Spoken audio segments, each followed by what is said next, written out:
The courtroom smelled like old wood in anticipation. February light slanted through tall windows, cutting the air into geometric slabs of gold and shadow. In the gallery, 180 men sat in leather and silence, their patches catching the afternoon sun like pieces of a flag no government ever flew. Four-person has the jury reached a verdict. Judge Helena Cross's voice didn't waver. 58 years on Earth, 23 in black robes, and she had learned that justice moves at its own speed, indifferent to the heartbeats it stops along the way. The four-person stood, a woman in her early 50s, hands steady on the paper she didn't need to read. She had memorized the words 3 hours ago during deliberations that felt both endless and impossibly brief. "We have your honor." Caleb Winters sat at the defense table, spine straight, hands folded on the polished oak. 42 years old, clean-shaven, hair combed with the kind of precision that suggested a man who understood presentation. His attorney, a public defender named Robert Kemp, kept his eyes on his legal pad pen poised over notes he wasn't taking. Behind a cream-colored privacy screen in the front row, a small hand gripped a brass compass so tightly the knuckles had gone white. Ethan Cole was 9 now. He'd been 8 when Winter tried to kill him. 3 months felt like a lifetime when you're learning what it means to be believed. The compass was old, scratched glass. A needle that used to stick but didn't anymore. On the back, 2 initials carved with the shaky hand of someone who'd loved him before the world took everything away, of Placel. James and Laura Cole. Mom and Dad, gone 19 months, but the brass still held their warmth if you believed hard enough. Beside him, Samantha Cole Brennan kept her hand on his shoulder. Light touch, present not pressing. She'd learned that in the 3 months since she'd driven from Missoula to claim a nephew, the system had let slip through cracks wide enough to freeze in. Her husband Graham sat on her other side, solid as a foundation beam, the kind of man who didn't need to speak to be felt. In the third row, Connor Kane, they called him Axel on the road, sat with his arms crossed over a chest that had carried 60 pounds of gear across Kuwaiti sand. Over 3 decades ago. 52 now, gray threading through his beard, eyes that had seen a 6-year-old girl die because he'd been 30 seconds too slow calling an area clear, eyes that had found an 8-year-old boy turning into ice behind a dumpster 72 hours before the world decided to care. The four-person looked at Judge Cross, then at Caleb Winters. "On the count of felony child neglect, we find the defendant guilty." No gasp, no murmur. The courtroom held its breath like a diver going deep. "On the count of unlawful imprisonment, we find the defendant guilty." Caleb's jaw tightened. Just a millimeter, just enough. "On the count of embezzlement of fiduciary property, we find the defendant guilty." Ethan's fingers moved over the compass face, a ritual Shepard had taught him when the nightmares came. Touch the brass twice, then breathe. Shepard Dutch Holloway, when his mother named him 68 years ago, sat 2 rows back, eyes closed, lips moving in something that might have been prayer or might have been the kind of gratitude that doesn't have words. "On the count of endangering the welfare of a minor, we find the defendant guilty." Behind Axel, 179 men sat like stones in a river. They had come from 3 states. They had filled the gallery every day of the 5-day trial. They had not shouted. They had not threatened. They had simply been present, a wall of witness that said, "We see you. We see him. We will not look away." On the count of insurance fraud in the matter of Tyler Brennan, we find the defendant guilty. And there it was. The name that connected one Winter to another, one boy to another, one compass to its twin. For the first time since the verdict began, Caleb Winters moved, his head turned just slightly toward the privacy screen, toward the boy he'd locked in a laundry room, toward the nephew he'd planned to erase like a line item in a budget that had outlived its usefulness. His mouth tried to find the smile that had worked on teachers and social workers and neighbors and everyone who'd chosen to believe that charm and cruelty couldn't live in the same skin. It didn't come. Ethan didn't look back. He kept his eyes on the compass, watching the needle hold steady on north, the direction his mother had told him to go, toward the lights, toward help, toward the possibility that someone somewhere might actually stop. Judge Cross's gavel came down once. Clean. Final. The jury's verdict is recorded. Sentencing is set for February 14th. The defendant will remain in custody. This court is adjourned. The sound of 180 men standing filled the room like a slow wave. Leather creaking, boots on old floor, the rustle of patches bearing skulls and wings, and the words that promised what laws sometimes forgot. We stand witness. We stand guard. We stand ready. Axel caught Ethan's eye across the rows, gave him a single nod. The kind soldiers give each other when words would break the moment. Ethan nodded back, sullen, certain, and for the first time in 3 months, the weight in Axel's chest, the weight he'd carried since Kuwait, since a girl named Noor, since 30 seconds that had lasted over 3 decades, shifted. Not gone, never gone, but lighter. The screen went black. White letters appeared clean and stark against the void. The Frontier Stop Travel Plaza sat off Highway 87 like a promise no one expected to keep. Neon buzzed in the dark, red and blue and sickly yellow, painting the snow in colors that didn't exist in daylight. The sign said, hot food 24/7. The sign said, fuel. The sign said the world was still decent, still warm, still paying attention. The sign lied about that last part. Connor Kane rolled his bike into the lot engine, throttling down to a low growl before cutting to silence. The cold hit him immediately. Montana winter, 12 below zero. Wind coming off the plains like a blade looking for skin. He'd ridden through worse, had frozen his ass off in worse. But the older he got, the more the cold felt personal. 52. Jesus, when had that happened? He swung off the bike joints, protesting, and pulled his gloves tighter. His breath came in clouds. The lot was empty except for a semi idling near the diesel pumps and a rusted-out sedan that looked like it had died and no one had bothered to bury it. Crossroads Junction, Montana, population 412. The kind of town that existed because someone had put a road through it and then forgotten to ask why. Axel headed for the entrance, boots crunching on salt and ice. The wind hit him from the side, and that's when he heard it. Tap, pause, tap, soft, rhythmic, like someone knocking on a door no one was going to answer. He stopped, turned, scanned the lot. Nothing moved except the snow skittering across asphalt. The semi's engine rumbled. The neon buzzed. The wind cut and cut and cut, tapped, tap, coming from behind the building. Axel's hand went to his belt muscle memory from a war fought when he was 19, checking for a sidearm that wasn't there. Hadn't been there in years. He moved toward the sound instead, every instinct he'd learned in the Corps, coming back like a language his body had never forgotten. Stay low. Check corners. Don't silhouette yourself against the light. He rounded the building. The alley stretched back into darkness, lit only by the spill from the lot and the faint glow of a security light someone had forgotten to replace. A dumpster sat against the back wall, overflowing with trash bags and cardboard. The smell hit him, rotting food and diesel and something else. Something wrong. The tapping stopped. Axel moved closer, boots silent now, breathing controlled. He'd cleared rooms in buildings that didn't exist on any map. Had walked point through streets that wanted him dead. This was just an alley, just a dumpster, just the kind of place where normal people didn't look because looking meant responsibility. He looked. Behind the dumpster, pressed against the concrete wall like he was trying to become part of it, was a boy.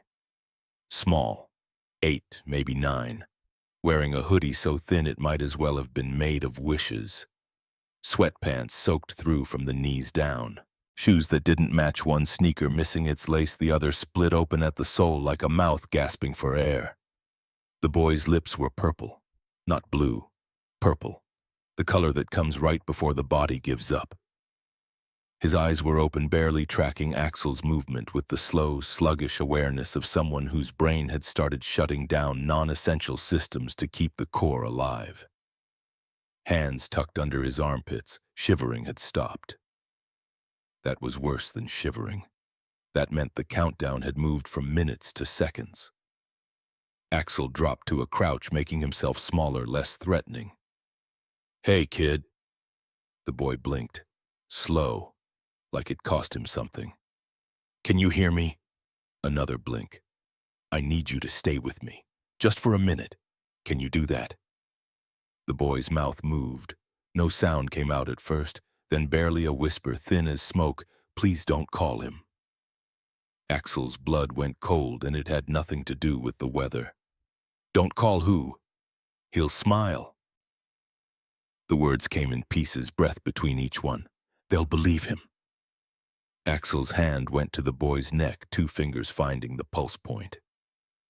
There, faint, 48 beats per minute, maybe less. His skin was ice, not cold, ice, the kind of cold that doesn't give back what it takes. I'm not calling anyone who's going to hurt you, Axel said, voice steady, calm, the voice he'd used on terrified civilians in Kuwait who didn't speak English but understood tone. But I need to get you warm, right now. The boy's hand came out from under his arm, clutching something. Brass glinted dully in the alley light, a child's compass on frayed cord needle frozen mid-swing like time itself had stopped. The glass was scratched to hell, catching what little light there was. My mom, the boy whispered. She gave it to me. Axel looked at the compass, at the boy, at the purple lips and the soaked pants and the shoes that had given up pretending they could protect anything. Over 3 decades ago, in a city that smelled like smoke and burned oil, a little girl had shown him a compass just like this one, had told him her father gave it to her, had trusted him to keep her safe. He'd been 30 seconds too slow. Not this time. Okay, Axel said. Hold on to it. He shrugged off his riding jacket, heavy leather lined with fleece still warm from his body heat, and wrapped it around the boy. The kid weighed nothing. 50 pounds, maybe.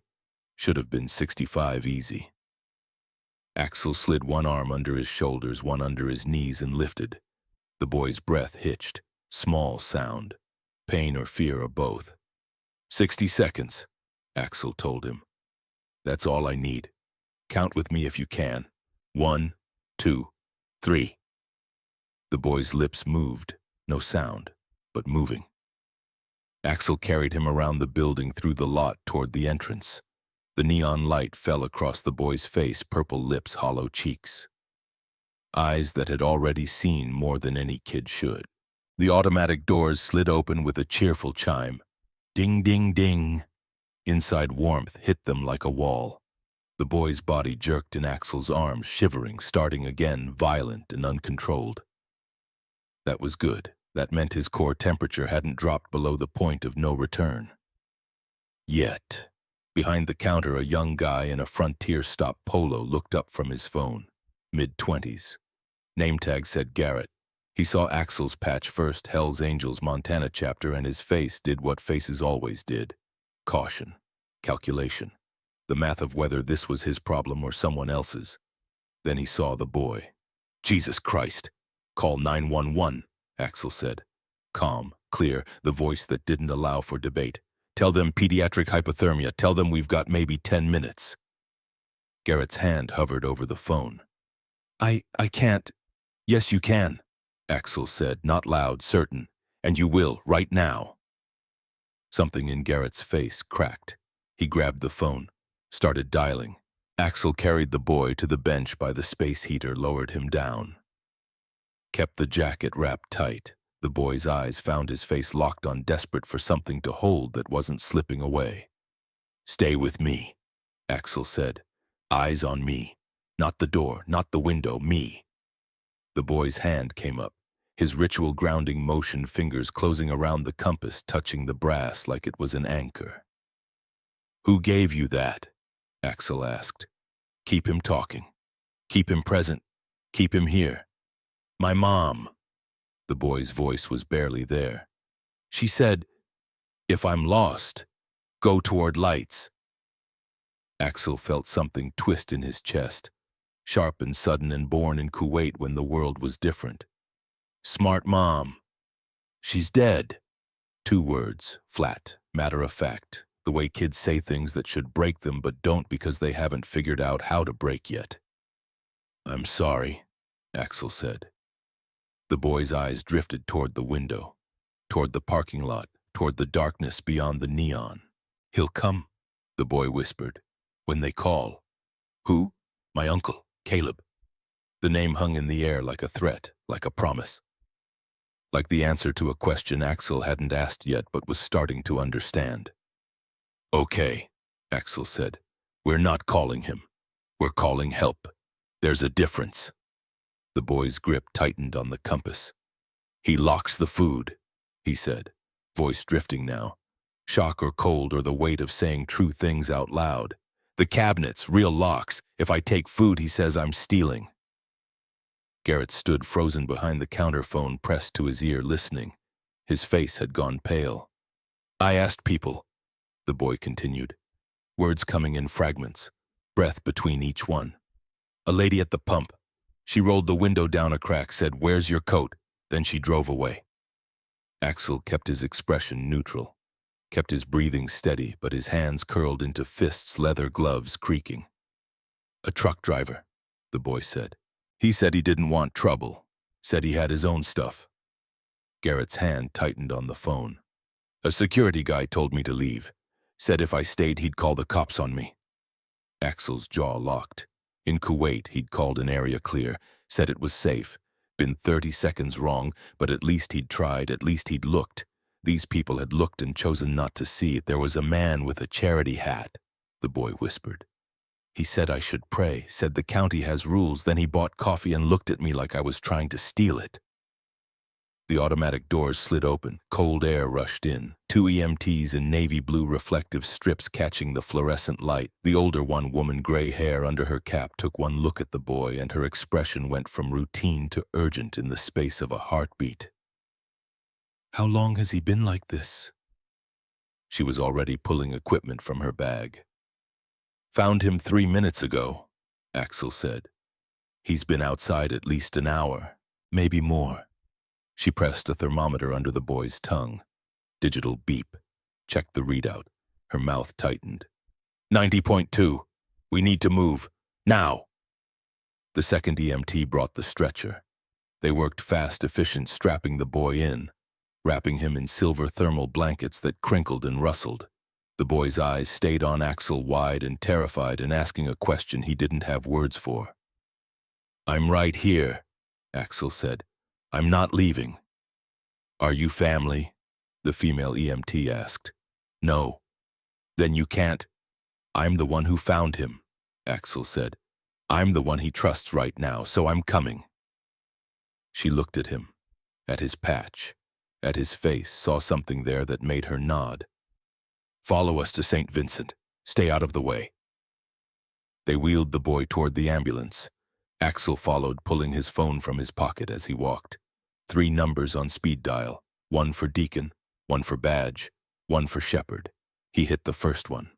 2 rings. Then a voice rough with sleep and smoke. This better be good. Deacon, Axel said. I need every brother within 200 miles at St. Vincent Medical Center. Right now. Silence. Then, what's happening? 8-year-old boy found freezing behind a dumpster. Guardian's a predator. We're not waiting for paperwork to move slower than the cold. Another pause. Longer. The sound of Deacon Marcus Webb running calculations that had nothing to do with math and everything to do with what was right. Say no more, Deacon said. We're coming. Axel ended the call, climbed on his bike. The ambulance pulled out, lights flashing red and blue against the snow. He followed, engine roaring, wind cutting through his shirt because his jacket was still wrapped around a boy who'd asked 4 people for help before someone finally stopped. Behind him, Garrett Ashford stood in the doorway of the Frontier stop, phone still in his hand, watching the taillights disappear. He didn't move for a long time. He didn't call anyone else. He just stood there, knowing he'd seen something, knowing he'd almost not called, knowing that 3 minutes was the difference between a boy living and a boy becoming a statistic no one would remember. The neon buzzed. The wind cut. The night continued indifferent and cold, but somewhere in the dark a motorcycle followed an ambulance and a boy held a compass with a stuck needle and the countdown to whether justice could move faster than winter had just begun. St. Vincent Medical Center looked like every hospital Axel had ever seen, beige and white and fluorescent, the smell of disinfectant and fear, hallways that stretched into distances that felt metaphorical. Waiting rooms where time moved wrong, too fast and too slow depending on what you were waiting to hear. They'd taken the boy straight to the emergency bay. Axel had followed as far as they'd let him, which was just inside the entrance, before a nurse with kind eyes and zero patience told him to sit the hell down and let them work. So he sat. The ER waiting room at 3:30 in the morning held the usual suspects. A woman with a crying baby, an old man with a cough that sounded like gravel in a blender, a teenager with a towel wrapped around his hand. Blood seeping through. None of them looked at each other. That was the rule in places like this. Everyone was fighting their own war. No one had energy for anyone else's. Axel sat with his elbows on his knees, hands clasped, staring at the tile floor. White with gray flecks. Someone had mopped recently. Streak marks still visible in the overhead light. He focused on them because focusing on them meant not thinking about Kuwait, not thinking about a girl named Noor, not thinking about how many times a person could be 30 seconds too late before the universe stopped giving them chances. "Excuse me." He looked up.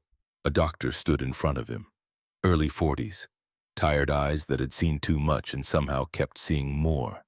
Her badge said Dr. Sarah Brennan. Beneath that, emergency medicine. Axel stood. "How is he? Are you family? I'm the one who found him." She studied him for a moment, saw the patch, saw the road dirt and the missing jacket and the look on his face that said he wasn't leaving without answers. "His core temperature was 90.9 when we got him stabilized," she said. "Below 90 we start seeing cardiac arrhythmias, organ damage, brain injury. He was very close. But he's alive. He's alive." She paused. "Can you tell me his name?" He didn't say. "Do you know where he lives, who his guardian is?" "He mentioned an uncle, Caleb. That's all I got." Dr. Brennan's expression tightened, just slightly, just enough. "The boy is conscious. He's asking for you." "Me," he said, "the man with the bike. That's you, I'm assuming." Axel nodded. "Come with me. But understand, I've already called social services. If what I suspect is happening here is actually happening, that boy isn't going home with anyone until we have answers." She led him through double doors down a hallway that smelled like antiseptic and recycled air into a small room where machines beeped and monitors glowed, and in the center of it all, on a bed that was too big for him wrapped in heated blankets, was the boy. His lips weren't purple anymore. They were pink, chapped and split, but pink. His eyes tracked Axel as he entered, wary, hopeful, scared, all three at once. "Hey," Axel said, kept his voice low, non-threatening. "You're doing good." The boy's hand moved under the blankets, came out holding the compass still on its cord around his neck. He performed his grounding ritual, touched the brass twice, then took a slow breath. "What's your name?" Axel asked. "Ethan." Quiet, almost a whisper. "Ethan Cole. I'm Connor. People call me Axel. Like the bike part, like the bike part." Ethan's fingers traced the familiar circle of the compass again. "My mom gave this to me," he said. "She said if I'm lost, I should go toward the lights." "Smart mom," Axel said. "She's dead. Car crash, her and my dad, 19 months ago." Numbers, specific. The way kids remember things that matter. 19 months. Axel did the math. June 2023. Almost 2 years of living with an uncle who locked the food and let him freeze. "I'm sorry," Axel said. Ethan looked at him. Really looked. Eyes that were too old for 8 years. "Are you going to leave?" The question hit harder than it should have. Direct, honest. The way kids ask things before they learn to hide what they need. "Not yet," Axel said. "They always leave," Ethan said. Flat, matter of fact. "I asked 4 people, they all left." Dr. Brennan stood in the doorway, arms crossed, watching, listening. "Yeah," Axel said. "I heard about that. That wasn't right. My uncle says people don't like whiners." Axel's jaw tightened. "Your uncle's wrong." Ethan's eyes drifted to the door, to the hallway beyond. "When he finds out I'm here, he'll act worried. People believe him when he looks concerned. What will he say? That I'm dramatic, that I run away, that I get scared and make things up." Ethan's voice was still quiet, but there was something underneath it, something that sounded like exhaustion that went all the way to the bone. "He'll bring donuts or bagels, he'll say he's doing his best. And people believe that. They always do." Dr. Brennan stepped into the room. "Ethan, I need to ask you some questions. Is that okay?" Ethan looked at Axel, then at Dr. Brennan, nodded once. Small. "Where do you sleep?" she asked. Long pause. The compass steadied him. Touch. Breathe. "In the laundry room. In the garage." "Does it have heat?" "There's a space heater, but he doesn't plug it in." Dr. Brennan's expression didn't change. Professionals learned how to do that, how to hear terrible things and keep their face neutral so the kid didn't stop talking. "What about food?" she asked. "The cabinets are locked. The fridge has a chain. If I'm good, I get breakfast, toast, no butter, and dinner, soup half." "How long has this been happening?" "Since he took me out of school, December. I think December last year. He said I'm homeschooled now." Dr. Brennan made a note. "Did you go to school before that?" "Pinewood Elementary, Mrs. Hartwell's class. She asked about my lunch once. I said I wasn't hungry. My uncle brought donuts the next day. Everyone laughed. She stopped asking." Axel felt something cold settle in his gut, not anger, colder than anger. Understanding how a predator operates, how they weaponize normal, how they make witnesses complicit by making them comfortable. "Ethan," Dr. Brennan said gently, "has anyone from the county come to check on you?" "A lady, in September. She had a badge. My uncle talked to her outside. He smiled a lot. After she left, he told me if I said anything, I'd sleep in the snow." Ethan's breath hitched, small, quiet. "He said the county has rules and I need to go through the right steps." The same words the man in the charity hat had said. The system eating itself. Rules protecting predators because following rules was easier than asking hard questions. "He said after New Year's," Ethan whispered. "He won't have to feed a kid anymore. He said the money clears." Dr. Brennan stopped writing, looked up. "What money?" "I don't know. He talks on the phone sometimes about my mom and dad, about court, about January 3rd. January 3rd, 8 days ago. Whatever had been supposed to happen, Ethan had run before it could. "Ethan," Axel said carefully, "did you record him?" Ethan's eyes went wide. Fear. Then something else. Something that looked like the last card a desperate kid plays. He reached under the blankets, pulled out a cell phone. Cheap, prepaid flip phone with a cracked screen. The kind you buy with cash and throw away when you're done. "I hid it," Ethan said. "I recorded him." Dr. Brennan stepped forward. "Ethan, we're going to need that phone, but we have to do this the right way. Do you understand?" Ethan looked at Axel. "Will you stay?" "Yeah," Axel said. "I'll stay." Dr. Brennan left the room. Came back 2 minutes later with a man in a sheriff's uniform. Late 50s, hard face, eyes that had seen their share of bad and learned not to blink. "Sheriff Dalton Briggs," he said, looked at Axel. "You're the one who found him. Behind the Frontier stop, about an hour ago." Briggs nodded, turned to Ethan. "Son, I'm going to need to hear what's on that phone. But before I do, I need you to know whatever's on there, we're going to take it seriously." "Okay." Ethan handed him the phone. Briggs put on gloves, pressed play. The voice that came out was smooth, casual. The voice of a man who didn't think anyone was listening. "3 more weeks, then it's done. Kid costs too much anyway." A second voice, muffled. "What about social services?" A laugh. "Not cruel? Worse than cruel. Amused. I've got donations to the school, to the sheriff's fundraiser. They see what I want them to see. And if he talks, a pause, long enough to be deliberate, he won't. Sheriff Briggs stopped the recording, looked at Ethan, at Axel, at Dr. Brennan. I need to make some calls, he said, voice flat, professional. The kind of flat that came from keeping fury on a leash. That boy doesn't leave this hospital until I say so. He stepped into the hallway, pulled out his phone. Dr. Brennan checked Ethan's vitals, adjusted his blankets. You're going to be okay, she told him. We're going to make sure of it. Ethan's eyes found Axel's face again. Is he coming? Your uncle? Ethan nodded. Maybe, Axel said. Probably. But if he does, he's not taking you. How do you know? Because I'm not leaving, and I'm not the only one. Axel pulled out his phone, dialed again. This time Shepard, Dutch Holloway, the man who'd talked him off the ledge in 1993 when PTSD had him convinced the war was still happening and sleep was just another word for ambush.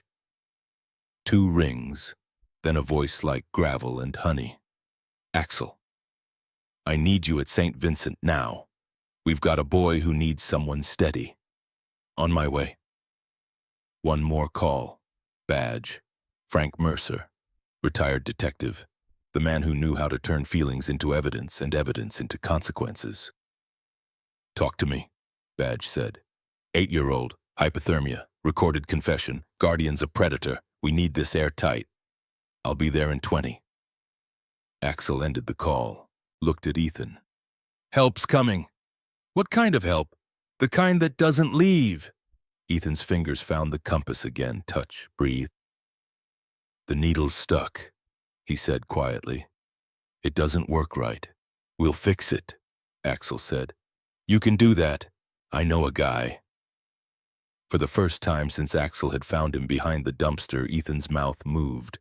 Not quite a smile, but close. A flicker. A possibility. The first hint that maybe, just maybe, the world wasn't entirely made of people who drove away. Outside, dawn was still an hour off.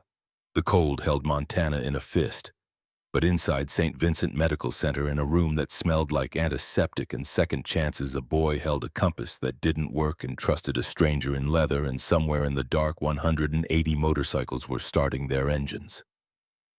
The countdown had begun, not the medical countdown. That one was over. Ethan's temperature was rising. His heart was steady. This was a different countdown. How fast can justice move when a child's life depends on it? The answer was about to arrive on 2 wheels in formation with patches that promised what the system had forgotten. We stand witness. We stand guard. We stand ready.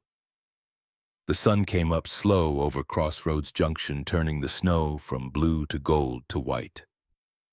By 7:15, the light was flat and cold, revealing every crack in the pavement, every stain on the siding, every truth a town would rather keep buried. Sheriff Dalton Briggs sat in his cruiser outside 1847 County Road 47, drinking coffee that had gone lukewarm 20 minutes ago. Beside him in the passenger seat, Deputy Owen Garrett ran through the search warrant one more time, checking every line, every signature, every clause that would keep this from falling apart in court. Behind them, 3 more vehicles. Kim Alvarez from Family Services in her county sedan faced tight with the kind of professional anger that came from seeing the same failure play out in different houses with different names, but always the same ending. Tessa Brant, county investigator, carrying a camera and evidence bags, and the patience of someone who'd learned that evil was usually boring paperwork and locked doors and calendars marked with dates that meant nothing to anyone except the person doing the counting. And badge, Frank Mercer. 61 years old, 28 years on the force before retirement, Hell's Angels patch earned, not bought, sitting in his truck with a notebook that had seen better days and hadn't missed a detail since 1987. Beside Badge's truck, Axel sat on his bike, engine off, waiting. He'd left the hospital 40 minutes ago after Shepard arrived, Dutch Holloway in his worn jeans and kind eyes settling into the chair beside Ethan's bed like he'd been born to sit vigil. Ethan had looked at Shepard, then at Axel, and said one word, okay. Permission. Trust. the beginning of something that might, with time and proof, turn into safety. The house looked normal. That was always the problem. Ranch-style, single-story vinyl siding the color of old teeth, a detached garage. Snow cleared from the driveway, a wreath still hanging on the front door even though Christmas was 2 weeks gone. Normal. Ordinary. The kind of place where neighbors waved and no one asked hard questions because hard questions meant hard answers. "Ready?" Briggs asked. Garrett nodded. They got out of the cruiser, boots on packed snow, breath in clouds. The kind of cold that made you want to get inside, which was probably why no one had ever wondered why an 8-year-old was sleeping in a garage. Briggs walked to the door, knocked. 3 times. Official. 30 seconds. A minute. Movement inside. The sound of footsteps, casual, unhurried. The door opened. Caleb Winters stood there in flannel pajama pants and a thermal shirt. Hair damp from a recent shower spatula in one hand like he'd been interrupted mid-breakfast. 42 years old, clean-shaven, the kind of face that belonged in church directories and volunteer newsletters, friendly, approachable. A man who'd figured out early that being liked was better than being feared and a whole lot safer. "Morning, Sheriff," Caleb said, smile already in place, easy, practiced. "What's all this?" "Caleb Winters, that's me." Briggs held up the warrant. "We have a court order to search this property. You need to step back."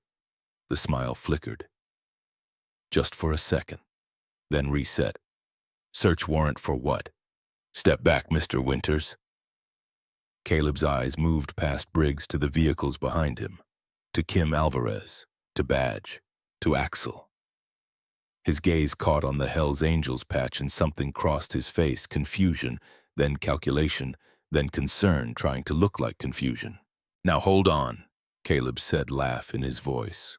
Reasonable, confused. "What's this about? Did something happen?" "Your nephew is in the hospital," Briggs said. "St. Vincent Medical, hypothermia. You want to explain that?" Caleb's face shifted through emotions like a man flipping channels. Shock, concern, relief. "Oh, thank God, someone found him. He does this, he gets scared, he runs." "I've been up half the night looking. Is he okay?" "Step back," Briggs repeated. Caleb stepped back. Hands up. Cooperative. Confused. Performing. "Of course. Whatever you need. But this is a misunderstanding. Ethan's sensitive. Since his parents died, he's had these episodes. He dramatizes. I've been doing my best, but it's hard, you know, raising a kid alone." Briggs didn't answer. He stepped inside. The others followed. The house smelled like butter, like coffee. From the kitchen, a radio played softly, Patsy Cline singing about falling to pieces on the counter, a frying pan with scrambled eggs, toast in the toaster, orange juice in a glass. The whole picture of a normal morning interrupted by an unfortunate misunderstanding. Kim Alvarez moved through the living room. Neat, clean, TV, couch, coffee table with magazines fanned out like a dentist's waiting room. Photos on the wall, Caleb and Ethan at a pumpkin patch. Caleb and Ethan at a baseball game. Caleb with his arm around the boy, both smiling at the camera. Evidence of a life that looked nothing like what was on that recording. Badge went straight to the kitchen. Opened the pantry door, locked. Not a simple latch. A padlock. Master lock number 3. Heavy duty. The kind you put on storage units and bike chains and things you really don't want accessed. "Mr. Winters," Badge said, voice flat. "Why is your pantry locked?" Caleb came into the kitchen, still holding the spatula. "Oh, that. Ethan has a problem with sneaking food late at night. I was worried about his weight, you know. The doctor said portion control." "Which doctor?" Caleb hesitated, barely. "Dr. Morrison, over in Billings." Badge wrote it down, didn't comment, moved to the refrigerator. There was a bicycle chain wrapped through the handles. Combination lock securing it, 4 digits. The kind of security you put on things you're afraid of losing, not things you're trying to protect someone from. "And this?" Badge asked. "Same issue." Caleb's voice had an edge now. Small, defensive. He was eating at all hours, making himself sick. I had to set boundaries. Kim Alvarez opened cabinets, found them locked too, keyed deadbolts, professional installation. She photographed each one, flash, flash, flash, the sound of evidence accumulating. Tessa Brandt stood in the doorway between the kitchen and the hall, looking at Caleb. "Where's Ethan's room?" "Down the hall, second door on the left." She walked. Badge followed. Axel stayed in the kitchen, arms crossed, watching Caleb. Not threatening, not speaking, just present, the way a stone is present in a river, changing the current by existing. The second door opened to a bedroom that looked staged. Twin bed with a superhero comforter. Bookshelf with books arranged by height. Desk with paper and pencils, posters on the wall, dinosaurs and planets, and a map of the United States. Everything a boy's room should have, except the thin layer of dust on everything. The bed made with hospital corners that hadn't been disturbed in weeks. The books with spines that hadn't been cracked. The pencils' unused points, sharp erasers clean. "This isn't where he sleeps," Tessa said. She went back to the hall. "Where does he actually sleep, Mr. Winters?" Caleb's smile was strained now. "I told you, he has a room. We've been renovating." "Where does he sleep?" Caleb's jaw tightened. "In the garage, the laundry room. It's temporary. Just until we finish the bedroom renovations." Kim Alvarez's face went cold. "Show us." They went through the kitchen, through a door that led to the garage. Two-car space, clean, organized, tool bench against one wall. Caleb's truck parked on the right side. On the left, a door, plain wood, nothing special, except the deadbolt on the outside. Briggs stared at it. "That lock's on the outside. For safety," Caleb said quickly, "so he doesn't wander at night. You lock him in. I secure him. There's a difference." Badge took photos. The lock, the door, the angle. Photos that would end up in courtrooms with juries who'd stop seeing a volunteer and start seeing a jailer. Briggs opened the door. The laundry room was 6 feet by 8 feet. Washer, dryer, utility sink, and in the corner a cot. Thin mattress, one blanket, pillow with no case, a plastic bucket with a lid sitting beside it, the kind you buy at hardware stores for mixing paint. The window had been screwed shut. Phillips head screws, 6 of them, deliberate. On the floor, a space heater, unplugged. Cord wrapped around the base. Tessa Brandt pulled a thermometer from her bag, held it up, waited. The digital readout settled.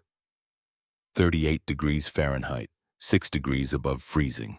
This was where an 8-year-old boy had slept, where he'd been locked in, where he'd used a bucket because the bathroom was on the other side of a deadbolt he couldn't open. Kim Alvarez's hands shook as she took photos. Flash, flash, flash. Each one a nail, each one evidence of something that couldn't be explained away, with smiles and confusion and claims of doing your best. On the wall above the cot, barely visible in the dim light, a small handprint. Dusty, faint, the outline of a child's palm pressed against concrete, like he'd been reaching for something or bracing himself. Or just trying to feel solid. Badge photographed it. Then stepped back into the garage, looked at Caleb. "You want to explain this? It's not what it looks like. It looks like a cell." He needed structure, boundaries. After his parents died, he was out of control. I was trying to help him by locking him in a freezing room with a bucket to piss in. Caleb's face flushed. "You don't understand. You don't know what it's like trying to raise a traumatized kid. I've been doing this alone. No help, no support. I've given up everything." "Stop talking," Briggs said, voice flat, final. "Just stop." They went back into the house. Badge headed for the master bedroom. Logical, direct, looking for the thing that always existed when neglect had a plan: the calendar, the ledger, the proof that this wasn't chaos but calculation. He found it on the wall beside the bed, large, dry erase. December and January visible. December was marked with small notes in neat handwriting. School donation delivered. Storm window fixed. Dock app canceled. January had one date circled, 3 times, heavy red marker. January 3rd beneath it. After court, funds clean, other notes in the margins. Final transfer. No more calls. Done. Badge stared at it, felt something cold settle in his gut. This wasn't a man overwhelmed. This was a man with a timeline, with a plan, with an endpoint that didn't include an 8-year-old nephew. "Sheriff," Badge called, "you need to see this." Briggs came in, looked at the calendar. His jaw worked. "What's January 3rd and 5 days ago?" Badge said. "I know when it is. What's it mean?" They both looked at Caleb standing in the doorway, no longer smiling, no longer confused, just watching with the flat expression of a man whose mask had finally cracked. "What happens January 3rd? Briggs asked. "Nothing. What's funds clean mean? It's personal finance. None of your business. Everything here is my business now. What money are you talking about?" Caleb's mouth opened, closed, opened again. "The trust, Ethan's trust, from his parents' estate." "What about it?" "It clears, final distribution, court-approved timeline." Caleb's voice had changed, less friendly, more defensive, the voice of a man who'd expected this to go differently. "I'm the trustee. It's legal. It's been approved."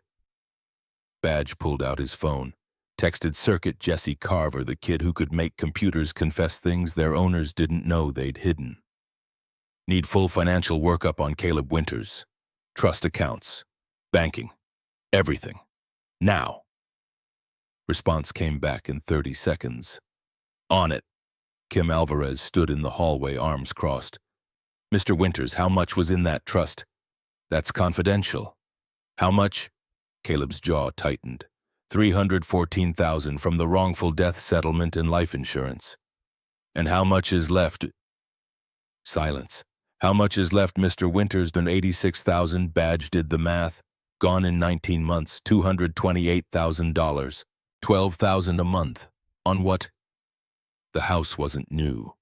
The truck was 3 years old. Ethan wore shoes that didn't match and a hoodie thin enough to see through.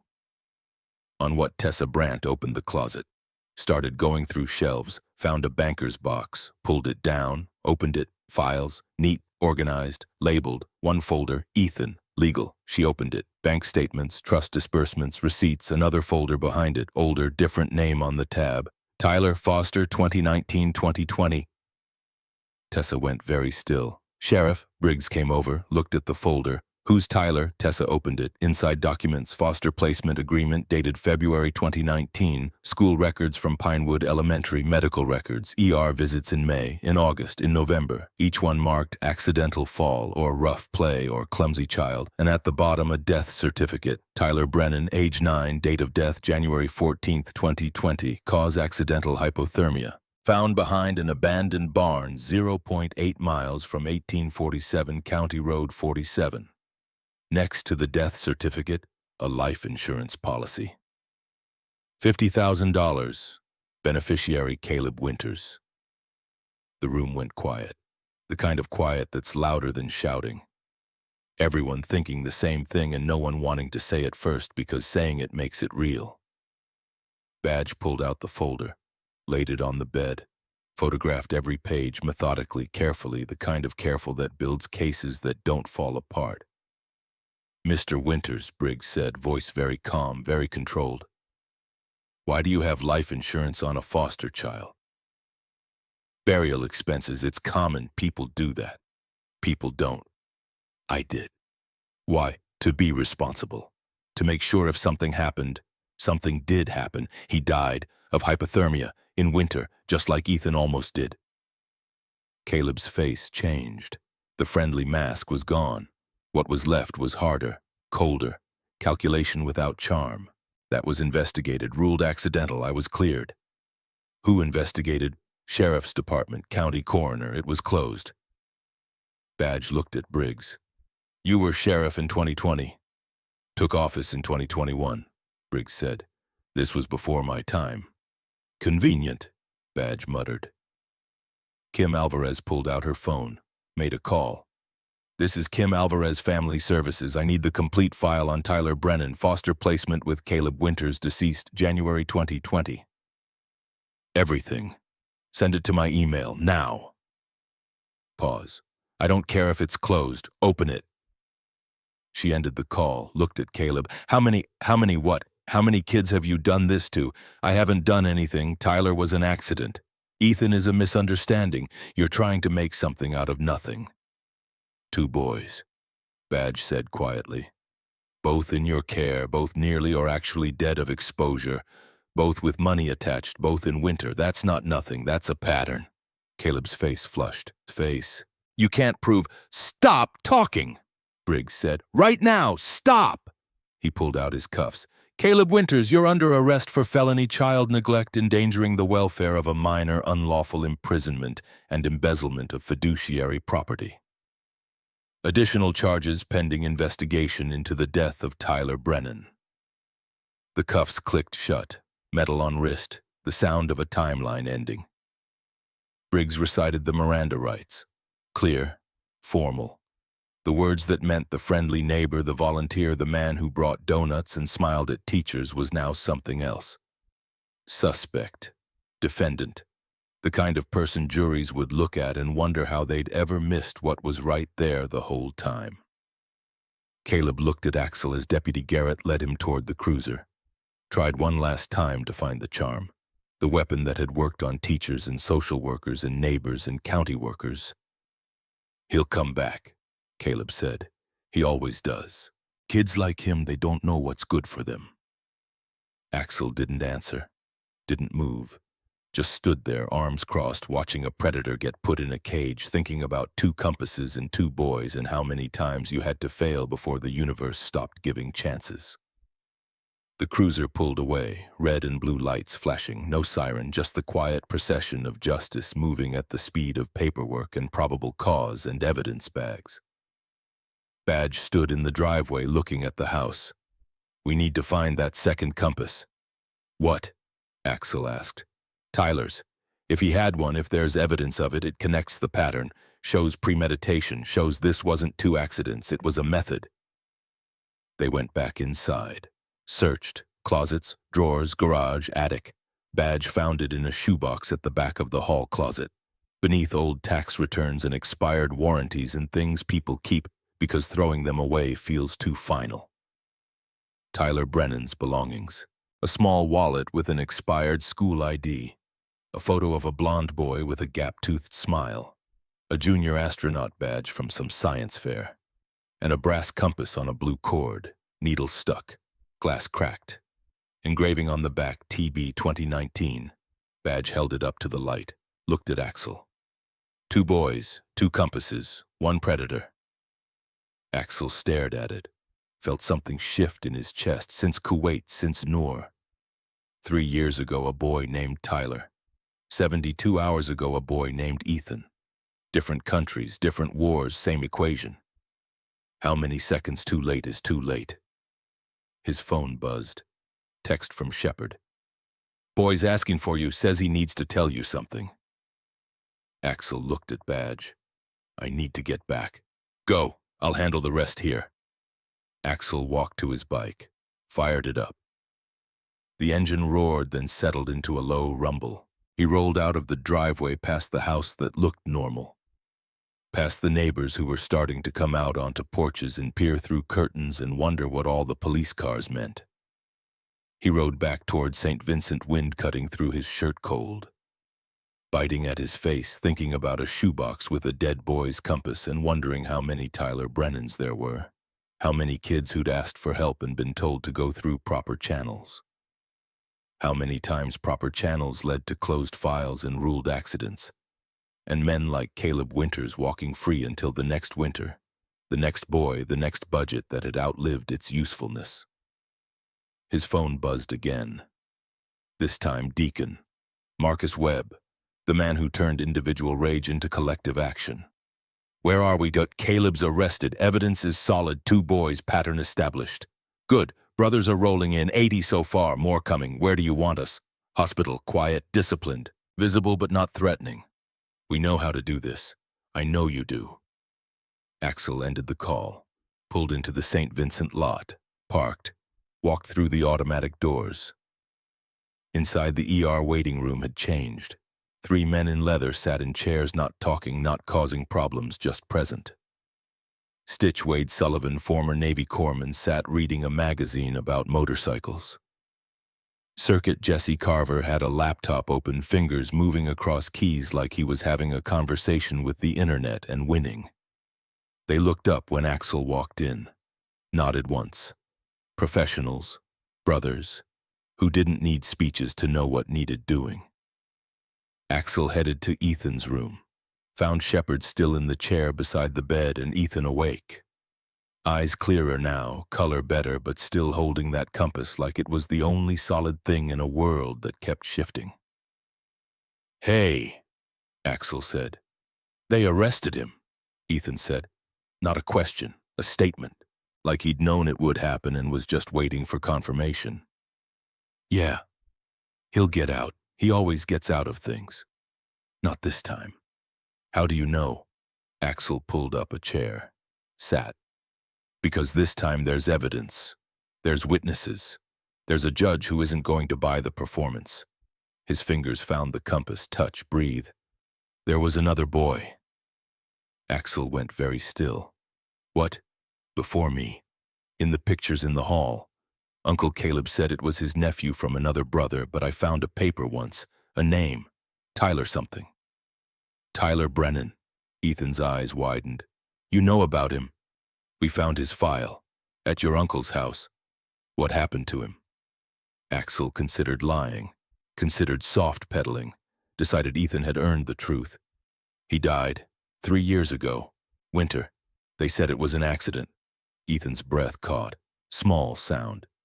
"It wasn't, was it?" "No, I don't think it was. He was going to do the same thing to me." "Yes." Ethan looked at the compass in his hand. "Tyler had one of these. I saw it in a dream once. Blue cord, same kind of compass." "We found it," Axel said quietly. "In a box with his things." Ethan's eyes filled. He didn't cry, just let the tears sit there, blurring his vision, making the world soft. "Did it work, his compass?" "No, needle was stuck, just like yours was. Mom said if I'm lost, I should go toward the lights. I tried 4 times. No one stopped. I stopped." "Why?" The question was simple. The answer wasn't. Axel looked at this boy, 8 years old, 52 pounds, holding a broken compass and asking why one stranger out of dozens had decided that stopping was worth the trouble. "Because a long time ago," Axel said, "I didn't stop fast enough, and someone died. I've been carrying that weight for over 3 decades. I'm not carrying another one." Ethan studied him. Eyes too old for 8. "Was it a kid?" "Yeah." "What was their name?" "Noor. She was 6, in Kuwait, during the war." "Did she have a compass?" Axel's throat tightened. "Yeah, she did. Her dad gave it to her before he died." "What happened?" "I promised I'd get her out. I was 30 seconds too slow." Ethan's fingers traced the familiar circle. Touch. Breathe. "Maybe you were supposed to save me, not her. Maybe that's why it took so long." The logic of children. Direct, unburdened by the weight of adult guilt and complexity. Maybe, maybe not. Maybe it didn't matter. Maybe the only thing that mattered was that this time he'd been fast enough. "Maybe," Axel said. Ethan held out the compass. "Can you really fix it?" "I know a guy." "Will you stay until it's fixed?" "Yeah, I'll stay." Ethan closed his eyes, let himself drift, the kind of sleep that comes when your body finally believes the danger is past. Axel sat back, pulled out his phone, looked at the photo Badge had sent. Tyler Brennan's compass beside Ethan's. 2 boys, 2 pieces of brass, 2 needles that had gotten stuck trying to find north. He thought about Kuwait, about promises, about how many chances a person gets to do the right thing before the universe decides they're done. Outside, the sun climbed higher. Montana winter bright and cold. In the parking lot, motorcycles kept arriving. 1, 3, 7. Engines cutting to silence. Men dismounting. Not a rally, not a show, just presence. Solidarity that says we see this, we stand here, we don't leave until it's finished. By noon, there were 180. By 1 p.m., Deacon called a meeting in the hospital chapel. 23 chapter officers filed in, sat in pews that smelled like lemon cleaner and old prayers. Deacon stood at the front, no pulpit, just a man with purpose. "We're here for one reason," Deacon said, "to make sure that boy doesn't go back into a system that already failed him twice, once with Tyler, once with him. We do this clean, we do this legal. We don't give anyone a reason to paint us as the problem. Hands went up. Unanimous. Badge is running point on evidence. Circuits on financials. Stitch coordinates medical. Shepard stays with the boy. Axel's primary contact. Everyone else, you're here to be visible, disciplined, and absolutely silent unless spoken to. No confrontations, no threats, no hero moves. We let the law do its job. We just make sure the law doesn't get lazy. The vote was called. 23 hands. No debate. They filed out, took positions, hallways, entrances, parking lot, a perimeter that wasn't a blockade, just a presence that made it very clear people are watching, people are counting, people will remember. In Ethan's room, Shepard sat reading a book about constellations, voice low and steady, telling the boy about Polaris, the North Star. The one that doesn't move, the one sailors used when they were lost at sea. Ethan listened, compass in hand. Needle still stuck, and for the first time in 19 months let himself believe that maybe, just maybe, there were adults who stayed. Outside, the cold held Montana like a fist, but inside something warmer than winter was building. Not rage, something harder to fight, something that couldn't be smiled away or filed under misunderstanding or dismissed as a kid who dramatizes. Evidence, witnesses, and 180 men who'd voted to stand guard. The countdown continued. By late afternoon, the first guilty witness arrived at St. Vincent unbidden.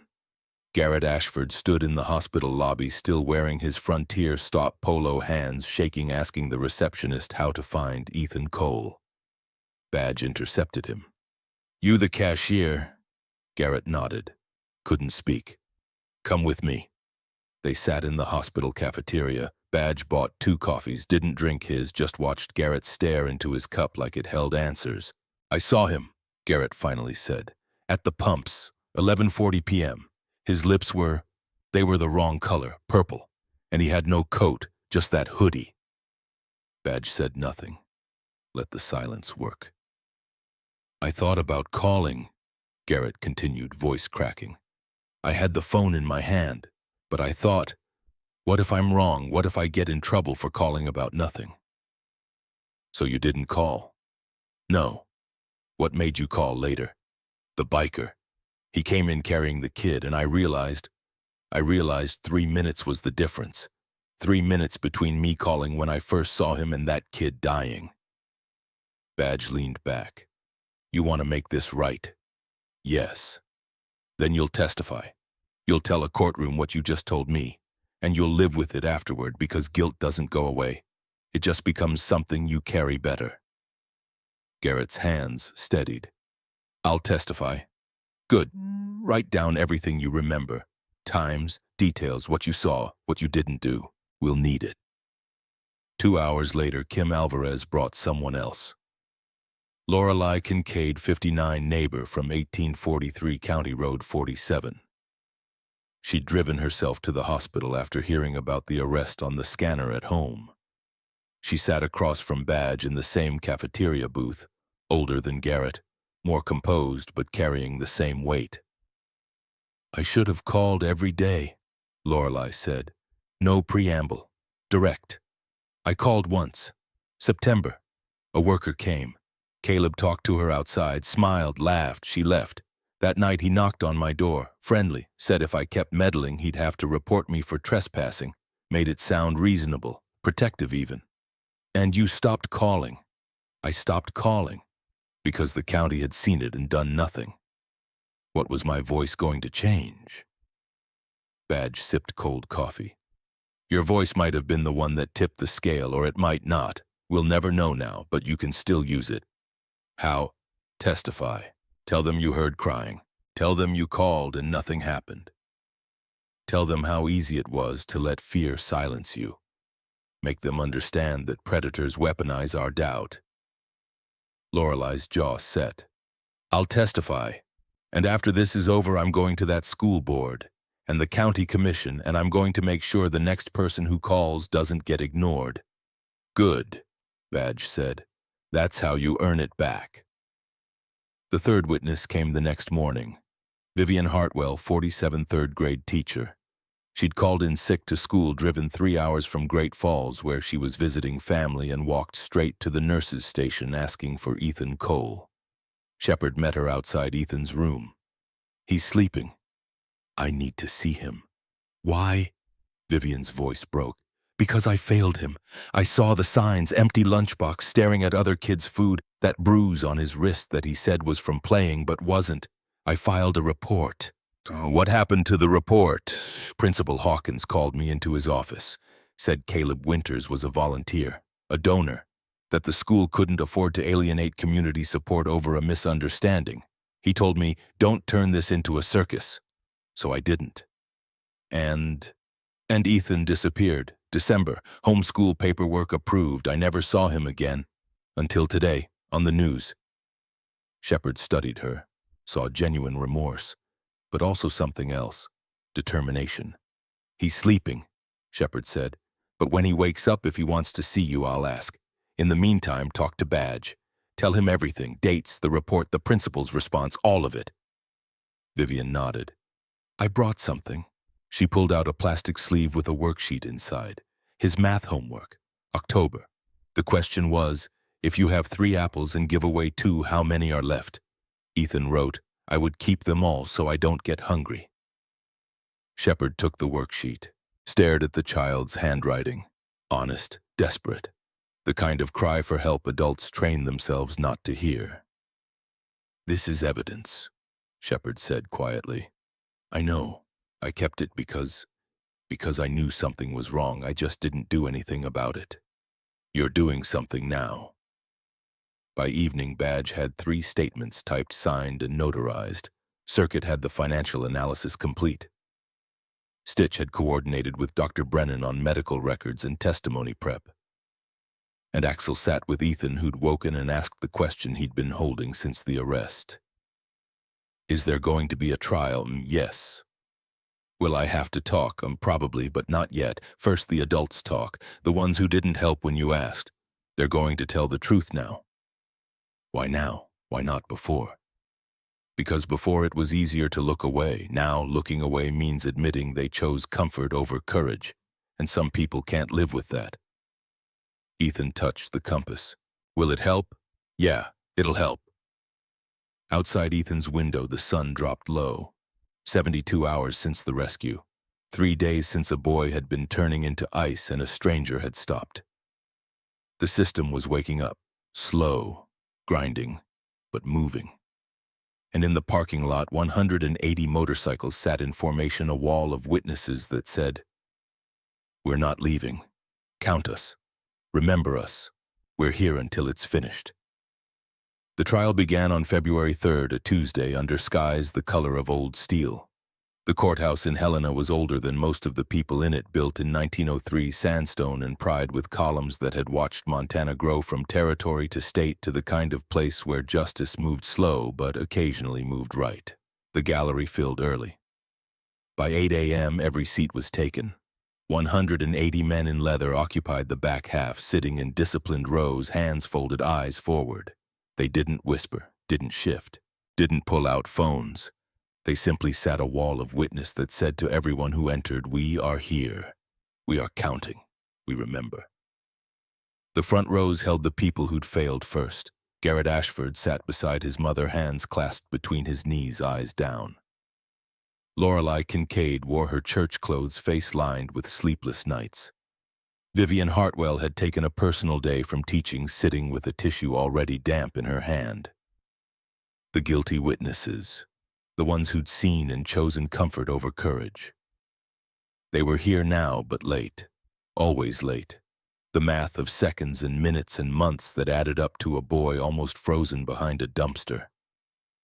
At the prosecution table, ADA Jennifer Walsh arranged her files with the precision of a woman who'd learned that disorganization lost cases.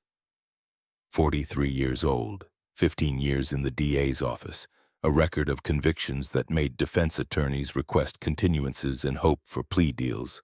She wore gray always, gray, never black. Because black made juries think about death, and she wanted them thinking about life.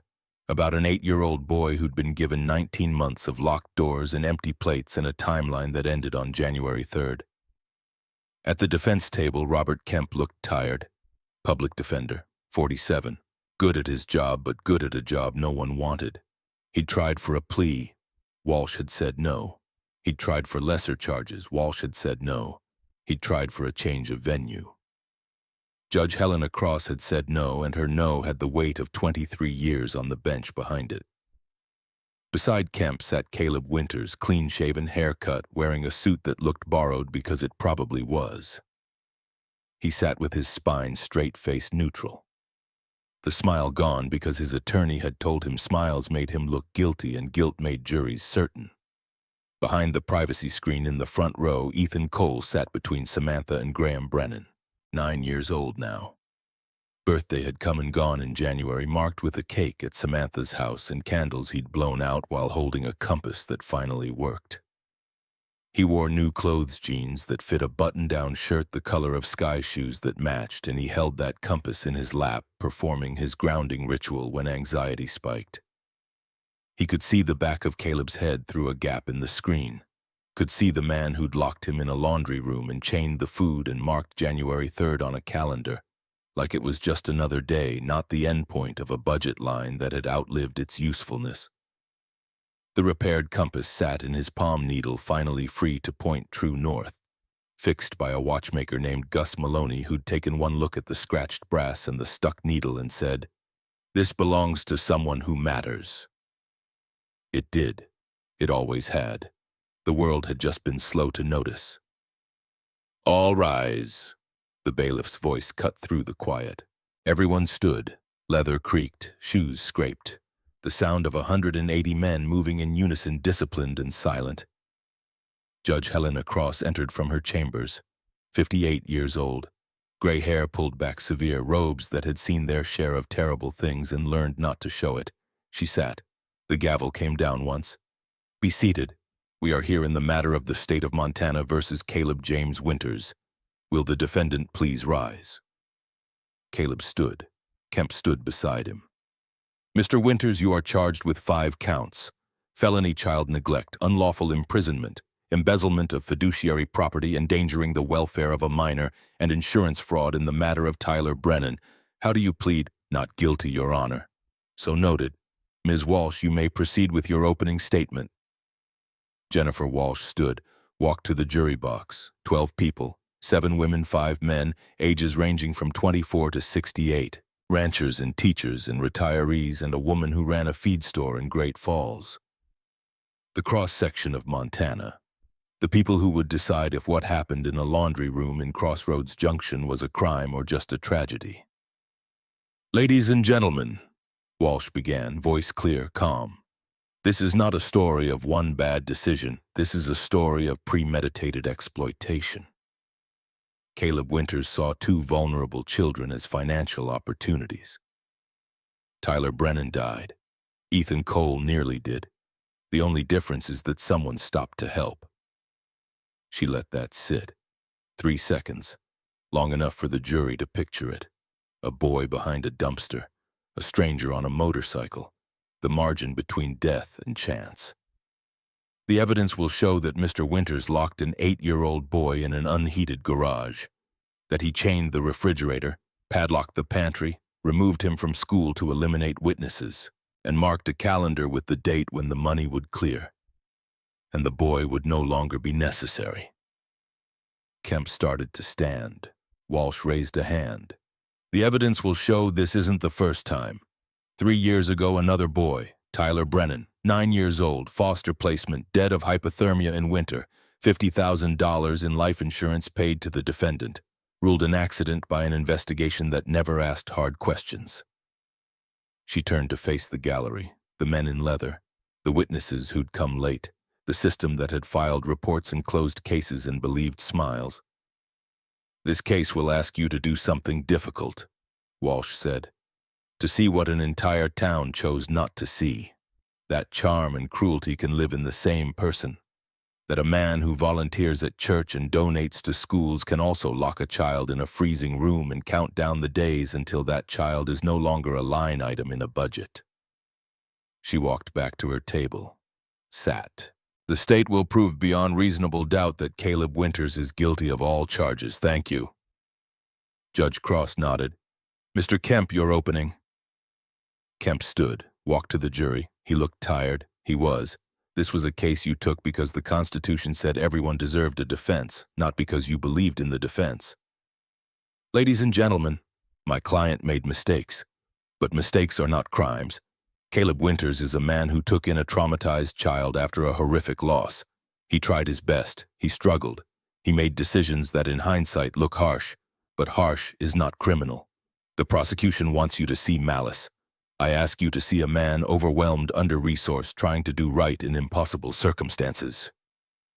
His heart wasn't in it. The jury could tell. But he kept going because that was the job.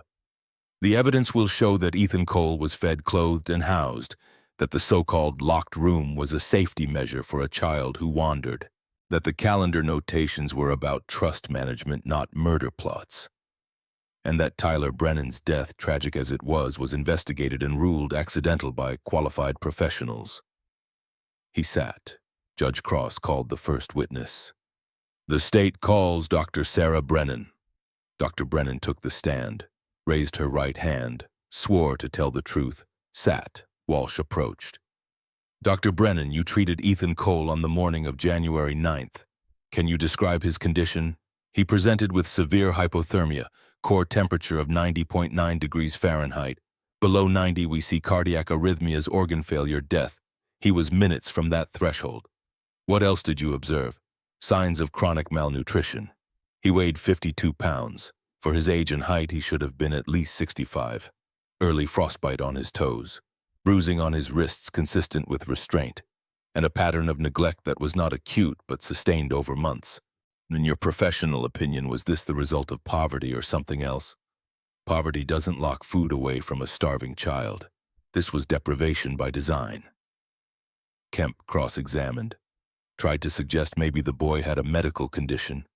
Maybe he was a picky eater. Maybe the bruises were from playing. Dr. Brennan shut it down. Cold.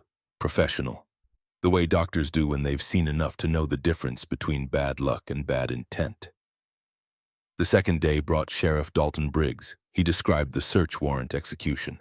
The padlocked pantry, the chained refrigerator, the laundry room with the deadbolt on the outside. Walsh displayed photos on a screen. The jury stared. One woman covered her mouth. A man in the back row, rancher 60-something, shook his head slowly. Sheriff Briggs, what was the temperature in that laundry room? 38 degrees. And how long did Mr. Winters say Ethan had been sleeping there? Since December. He called it temporary. December to January, that's over a month. Does that feel temporary to you, Sheriff? No, ma'am, it does not. On cross, Kemp tried to suggest the door was locked for safety, that wandering children needed structure. Briggs looked at him. You lock a door from the outside, counselor, that's not structure. That's a cage. Day 3 brought the financial evidence. Circuit Jesse Carver took the stand as an expert witness in digital forensics. 35 years old, looked younger, spoke in the calm, methodical way of someone who'd learned that juries trusted data more than emotion. He walked them through the trust account, starting balance $314,000. Ending balance $86,000, gone in 19 months. Walsh displayed a chart, color-coded, clear. Mr. Carver, can you explain these withdrawals? Yes, management fees of $3,500 per month, $66,500 total. Reasonable for trust administration. He pointed to another column. These are personal purchases in the defendant's name. A snowmobile, $18,500, a cabin deposit, $35,000, casino expenses, $29,600 over 8 months, total misappropriated approximately $227,000.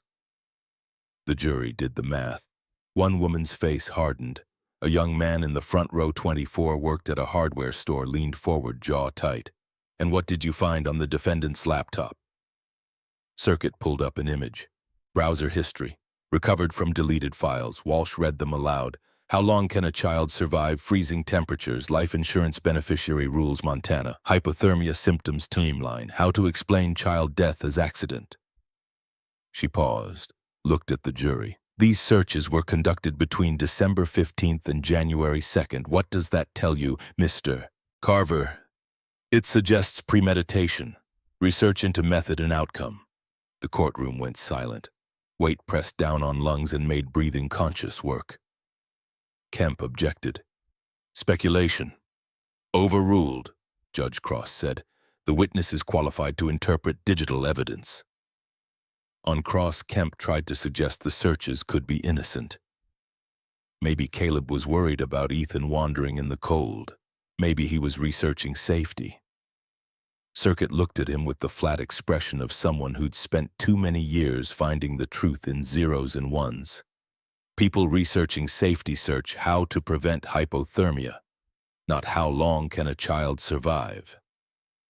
Day 4 belonged to the witnesses who'd failed first. Garrett Ashford took the stand, 26 years old, cashier at the Frontier stop. He'd rehearsed this. Badge had told him, tell the truth, don't minimize, own what you didn't do. Mr. Ashford, Walsh said, did you see Ethan Cole the night of January 8th? Yes, ma'am, he was at the pumps around 11:40. Describe what you saw. Garrett took a breath. His lips were purple, not blue. Purple. Wrong color. He wasn't wearing a coat, just a thin hoodie. His pants were wet. One shoe was missing a lace. What did you do? This was the hard part. Garrett's voice dropped. Nothing. I saw a child in distress and I did nothing. Why? I was afraid. I thought, what if I'm wrong? What if I call 911 and it's nothing and I get in trouble? He paused. I chose my comfort over his safety. What changed? A biker came in 3 hours later carrying that boy, and I realized those 3 hours were the difference between life and death. Because I was too afraid to make a phone call. Walsh let that sit. Why are you here now, Mr. Ashford? Because I can't undo what I didn't do. But I can tell the truth about it, and I can make sure it doesn't happen again. I've since gotten certified in child safety training. I've installed a heated shelter at the Frontier stop, and I'll carry this guilt for the rest of my life. But maybe my guilt can save the next kid. Kemp cross-examined, tried to suggest Garrett had acted reasonably. That hindsight was unfair. Garrett didn't let him. No, sir, I didn't act reasonably. I acted cowardly, and that boy almost died because of it. Lorelei Kincaid went next, 59, neighbor. She'd practiced this too, but in a different way. She wasn't going to minimize or equivocate. She was going to weaponize her guilt. Mrs. Kincaid, Walsh said, you live next door to 1847 County Road 47. I did, for 14 years. Did you ever hear anything unusual? Yes. Crying. September, October, November. Muffled. Through the walls and snow. A child crying. What did you do? I called family services. September 23rd, a worker came.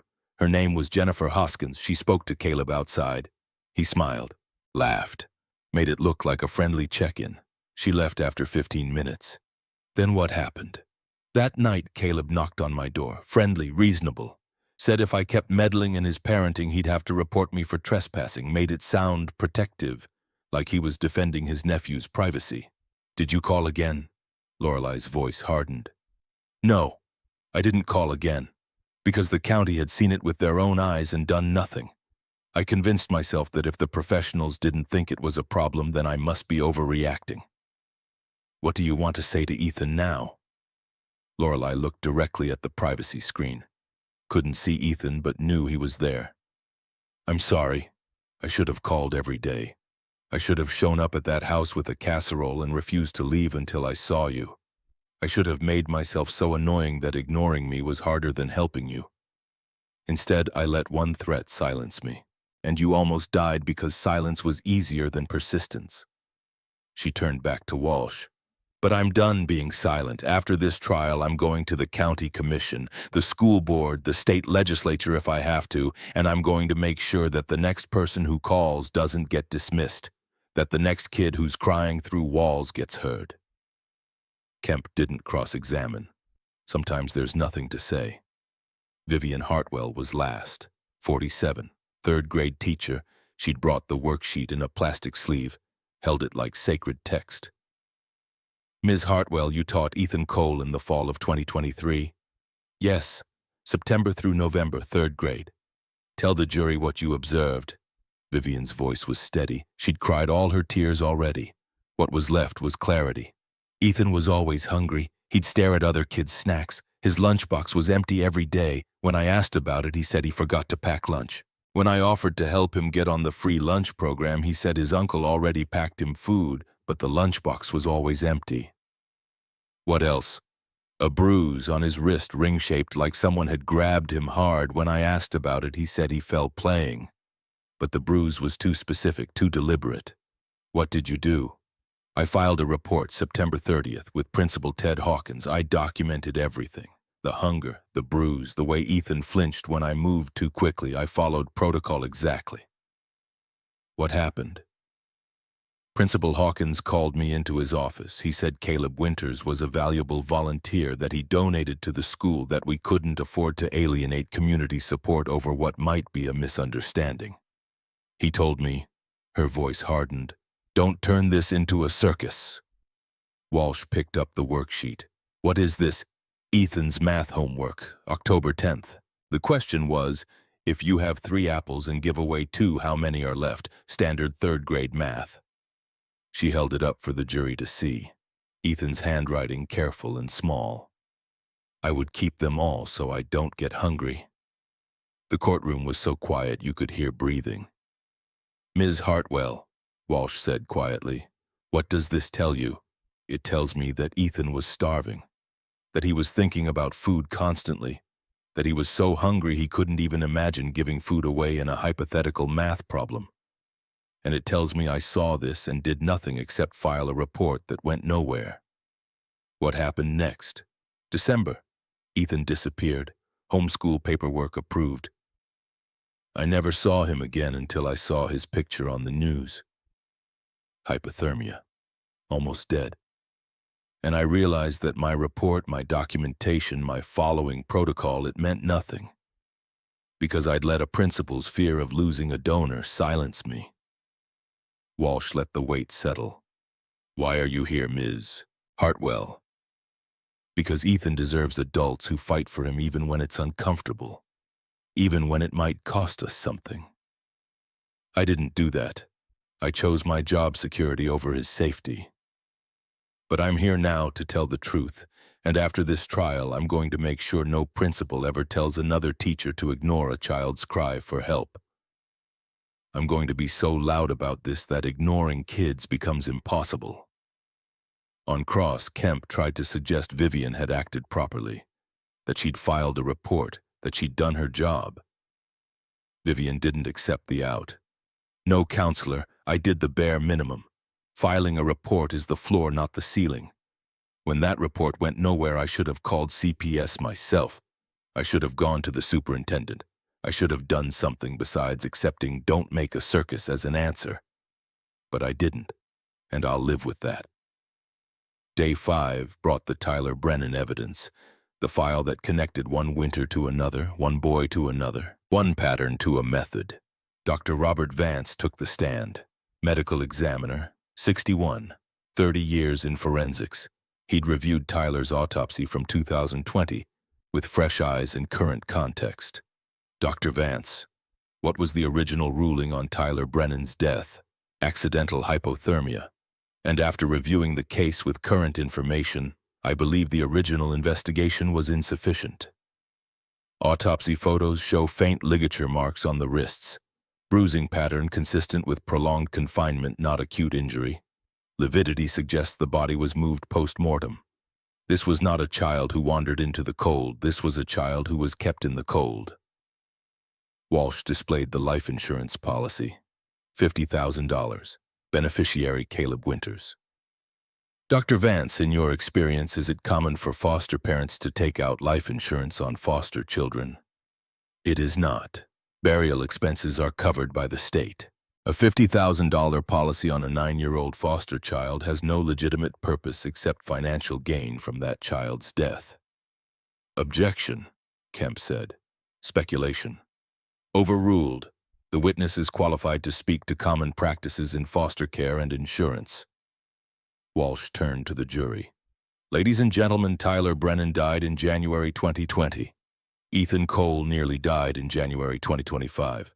Both were in Caleb Winters' care, both in winter. Both had money attached. Both were found in the cold after being reported missing. The prosecution submits that this is not coincidence. This is pattern, this is method, and if Connor Kane hadn't stopped his motorcycle behind a dumpster, we'd be looking at a third closed file marked accidental. She sat. Kemp stood for cross. Tried to suggest the Tyler investigation was thorough, that reopening it now was politically motivated, that coincidence wasn't evidence. Dr. Vance shut him down. 2 boys, same guardian, same circumstances, same season, same outcome or near outcome. That's not coincidence, counselor, that's predictive behavior. That's a man who found a method that worked once and tried to use it again. The prosecution rested. Kemp called his defense. 3 character witnesses, a woman from Caleb's church who said he volunteered with the food bank, a man from the Lions Club who said Caleb donated generously, a school board member who said Caleb supported educational initiatives. Walsh cross-examined each one with surgical precision. Mrs. Patterson, you testified that Mr. Winters was a wonderful volunteer. Did you ever visit Ethan at home? No. Did you ever see where Ethan slept? No. Did you ever have a meal with them? No. So you knew the public face, not the private reality. I suppose so. The same pattern with each witness. Public generosity, private cruelty, the mask and the man. Kemp's last witness was a forensic accountant. Tried to suggest the trust withdrawals could be legitimate, that management costs vary, that casino visits might be for charity events. Circuit had prepared Walsh for this. She introduced rebuttal evidence, bank statements showing the casino charges came from slot machines, not charity dinners. Receipts showing the snowmobile was registered to Caleb personally, not used for Ethan's benefit. Dates showing the cabin deposit was made the same week Ethan was removed from school. The accountant wilted under cross, admitted the spending pattern was highly irregular and difficult to justify under any legitimate trust management scenario. Kemp rested. He looked relieved. This was a case you wanted to end. Closing arguments came on February 7th, a Friday. The courthouse was packed. Standing room only, 180 men in leather, witnesses, press, people from Crossroads Junction who'd driven 2 hours to see how the story ended. Walsh stood, walked to the jury. No notes. She'd memorized this. Ladies and gentlemen, Caleb Winters is not a monster. Monsters are easy to spot. Monsters don't volunteer at churches or donate to schools. Monsters don't smile and bring donuts and make you feel like you're the paranoid one for asking questions. She paused. Let them absorb it. Caleb Winters is something more dangerous.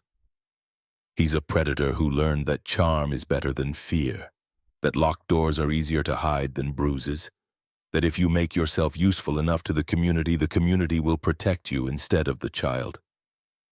She pointed to the screen behind her, the calendar. January 3rd circled 3 times.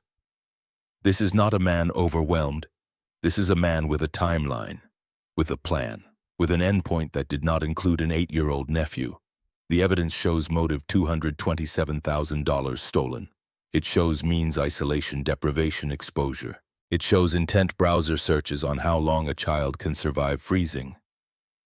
She walked closer to the jury box. Tyler Brennan died. Ethan Cole survived by minutes. The only difference is that Connor Kane stopped his motorcycle. That's it. That's the margin. One stranger willing to do what an entire town chose not to. She let that settle. 3 seconds, 5. Find him guilty on all counts. Because if you don't, you're telling the next Caleb Winters that charm works. That locked doors are acceptable if you smile enough. That children are budgets, not people. And that justice will look the other way if you make it comfortable to do so. She sat. Kemp stood. Did his job. Talked about reasonable doubt, about the presumption of innocence, about how tragic circumstances don't always mean criminal intent. His heart wasn't in it, the jury could tell.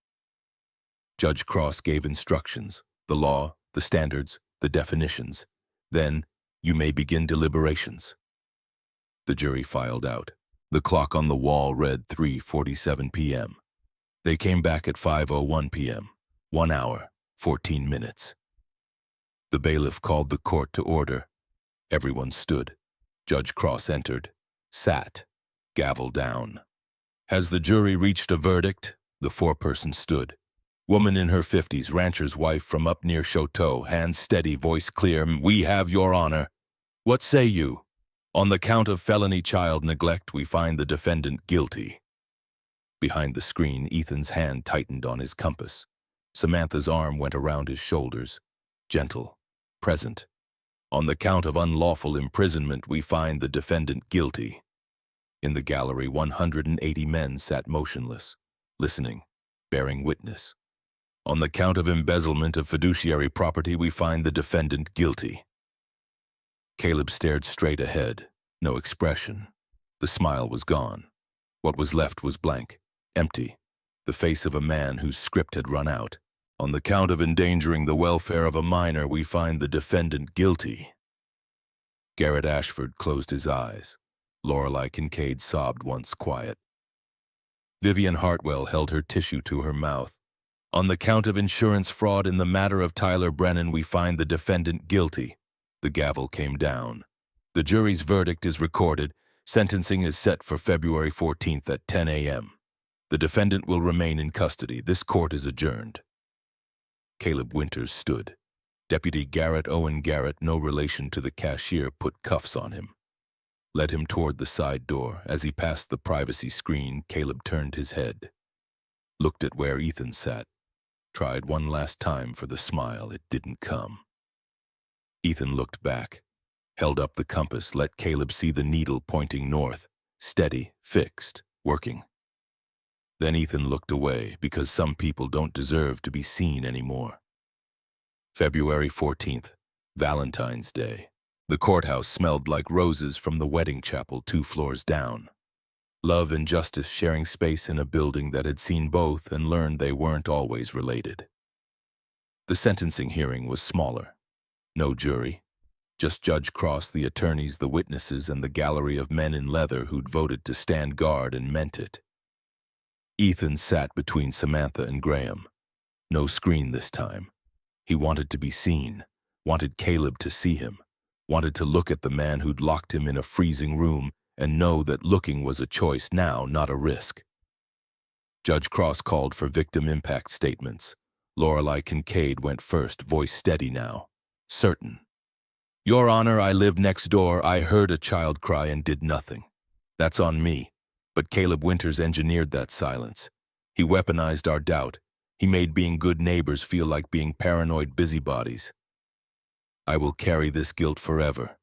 But I ask the court to ensure no child ever faces that silence again. She sat. Vivian Hartwell stood. Your Honor, I teach children to trust adults. Caleb Winters taught Ethan Cole that trust is a lie. I failed him by believing bureaucracy over instinct. The system failed him by valuing donations over children. But the court can succeed where we failed. Make the sentence reflect the truth. This was not a mistake. This was a plan. She sat. Samantha Cole Brennan stood, took a breath, steadied herself. Your Honor, my brother James loved his son more than anything. If he knew what Caleb did... Her voice broke. She gathered it back. He would want Ethan protected, always. I'm here to make that promise, but I need the court's help. Keep Caleb away, forever. She sat. Graham's hand found hers. Judge Cross looked at Caleb. Mr. Winters, do you wish to make a statement? Caleb stood. Kemp had advised against it, but Caleb stood anyway. Last chance. Last stage. Your Honor, I made mistakes. I was overwhelmed. I did my best in impossible circumstances. I hope the court will show mercy. He sat. The words landed flat, lifeless, a performance no one was buying anymore. Judge Cross leaned forward, looked at Caleb over her glasses. 23 years on the bench. She'd heard every excuse, every plea, every attempt to reframe cruelty as circumstance. Mr. Winters, she said, I've been doing this a long time. I've seen poverty drive people to desperate acts. I've seen mental illness warp perception. I've seen good people make terrible choices under unbearable pressure." She paused. "You are none of those things. You are a man who saw two vulnerable children as assets to liquidate, who used charm to disarm witnesses, who weaponized the community's desire to believe the best in people. Tyler Brennan is dead. Ethan Cole survived by minutes. And the only reason we're here is because one stranger decided that stopping was more important than convenience." She looked at her notes, then back at Caleb. "The court sentences you to 18 years in Montana State Prison. No parole eligibility for 12 years. You will pay restitution of $227,600 to Ethan Cole's trust. Your guardianship rights are terminated permanently. Upon release, you will register as a child abuse offender under Montana law, and there will be a lifetime no-contact order with Ethan Cole." The gavel came down. Final.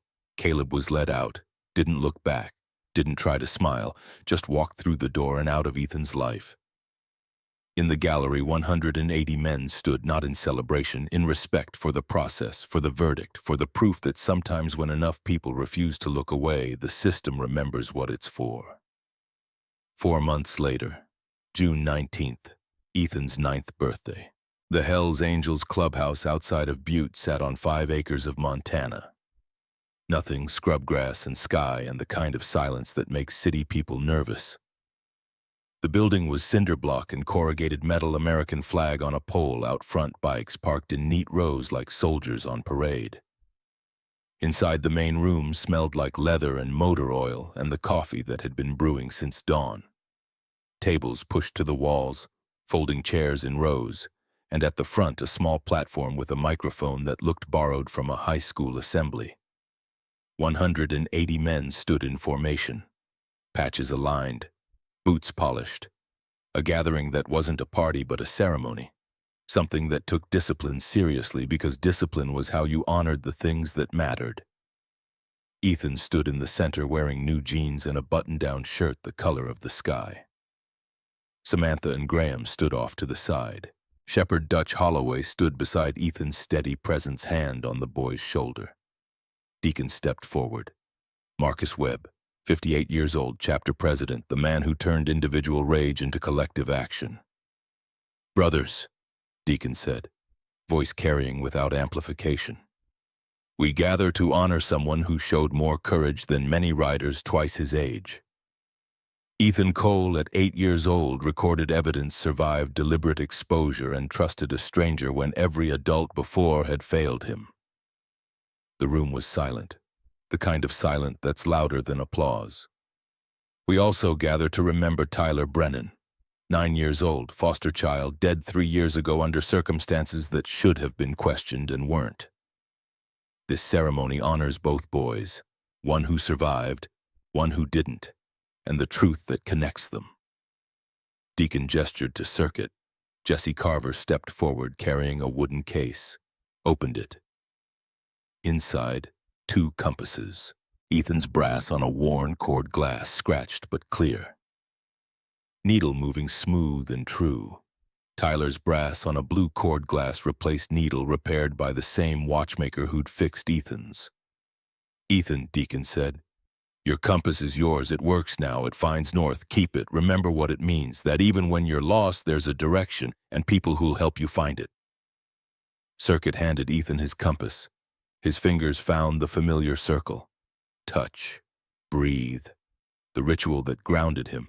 The proof that solid things existed. "Tyler's compass," Deacon continued, "will be given to his family. Margaret Brennan, his grandmother, couldn't be here today, but she sent a message. She said, 'Thank you for remembering him. Thank you for making sure he mattered.'" Axel stepped forward. He'd been standing in the back, arms crossed, watching. Now he moved to the center, stood beside Ethan. "Tyler mattered," Axel said, quiet, certain. "He mattered then. He matters now. And every time we tell this story, he matters again." He placed Tyler's compass back in the case, closed it, would send it to Margaret tomorrow along with a letter explaining how 2 boys and 2 compasses had finally gotten the attention the system should have given years ago. Deacon held up a patch, custom made. Not a full member patch. Ethan was 9, not 21, but something else. something that said what needed saying. The patch was small. A compass rose on black fabric. Beneath it, 2 words, Road Guardian. Ethan Cole, Deacon said. This patch means something. It means every chapter from here to California knows your name. It means you're under our watch. It means if you need help, you call and someone comes. It means you're part of something bigger than one town. One case, one verdict. He pinned the patch to Ethan's shirt, just above the pocket, over his heart. It also means responsibility, Deacon continued. You survived. Tyler didn't. That's not fair. That's not just. But it's true. And the truth means you have a job now. To remember him. To tell the story. To make sure the next boy like you, the next girl like you has someone who stops. Ethan looked at the patch, touched it with one finger, looked up at Deacon. How do I do that? You live, Deacon said simply. You grow up. You become someone who doesn't look away, and when you're old enough, you help someone else find north. Ethan nodded, small, certain. Then something happened that wasn't planned. Ethan turned to face the 180 men standing in formation. Looked at them, these strangers who'd voted to stand guard, who'd sat in courtrooms, who'd been present without being asked, because being present was the point. Thank you, Ethan said, voice small but clear. Thank you for not leaving. The silence held. Then as 180 men placed their right hands over their hearts. Not a salute, something else. Acknowledgement, respect. The wordless promise that the vow they'd made, we stand witness, we stand guard. We stand ready wasn't just words. Axel stepped beside Ethan, looked down at this boy who'd trusted a stranger on a motorcycle, who'd recorded evidence with a cheap flip phone, who'd survived 19 months of locked doors and empty plates and a calendar counting down to his erasure. You good? Axel asked. Yeah, Ethan said, looked at his compass. I know where north is now. June 2030. The Frontier Stop Travel Plaza looked the same. Neon still buzzed. The sign still promised hot food 24/7. But there were changes, small ones, the kind that mattered. By the entrance, a heated alcove with benches and blankets in a weatherproof box. A sign, if you need help, ask. No questions first. Another sign with a phone number, North Star Safe Kids Fund.